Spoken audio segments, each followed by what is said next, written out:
மருமகள் சீரியல்ல அடுத்து வர எபிசோட்ல என்ன மாதிரியான ட்விஸ்ட் எல்லாம் இருக்க போகுதுங்கிறத இந்த வீடியோவில் பார்க்கலாம். ஐஸ்வர்யா பயங்கரமா கோபத்துல உட்கார்ந்துட்டு இருக்காங்க.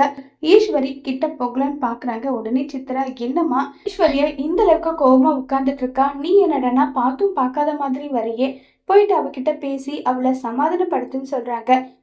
என்ன சொல்லிட்டு அவளை சமாதானப்படுத்துறது, நம்ம பேச்ச கேட்டுதான் சேதுவை அவ கல்யாணமே பண்ணிக்கிட்டா. அதுவும் சேதுக்கு இவ உண்மையான பொண்டாட்டியே கிடையாது.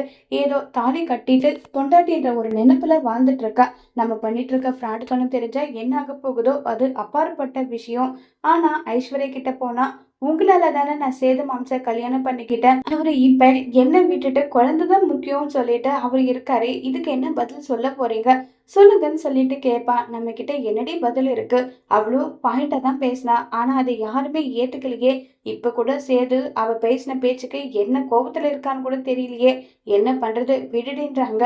மா, எல்லாத்தையும் துணிஞ்சுதான் நம்ம ஐஸ்வர்யாவை கல்யாணம் பண்ணி வச்சோம், எதுவா இருந்தாலும் பாத்துக்கலாம் வாமான்னு சொல்லிட்டு சித்ரா கூப்பிட்டுட்டு போறாங்க. ஐஸ்வர்யான்னு சொல்லிட்டு ஈஸ்வரி சொன்னதும், என்கிட்ட பேசாதீங்க ஆண்டி, உங்க மேல அவ்வளோ கோபத்துல இருக்கேன். நான் பாட்டுக்கு வெளிநாட்டுல படிச்சுட்டு அவ்வளோ சந்தோஷமா என் லைஃபை என்ஜாய் பண்ணிட்டு இருந்தேன். நீங்க தான் சேதுவை கல்யாணம் பண்ணிக்கோன்னு சொல்லி ஆசையை வளர்த்து விட்டீங்க. நானும் அவரை விரும்ப ஆரம்பிச்சேன். ஆனா நான் விரும்புறதுக்கு அவர் தகுதியானவரே கிடையாது. குழந்தைன்னு சொல்லிட்டு அந்த தமிழ் செல்வியோட குழந்தைய தூக்கி வச்சு கொண்டாடிட்டு இருக்காரு.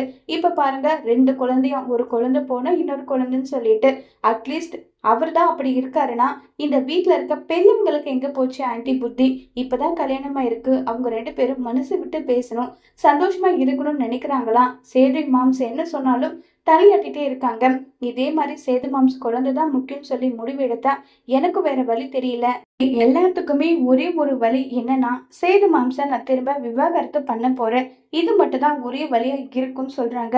இதை கேட்டு ஈஸ்வரிக்கும் சித்ராக்கும் பயங்கர ஷாக்கிங் ஆகுது. இப்ப ஐஸ்வர்யாவை ஈஸ்வரி எப்படி கன்வின்ஸ் பண்ண போறாங்கிறத வரப்போற எபிசோட்ல வெயிட் பண்ணி பார்க்கலாம். தேங்க்யூ.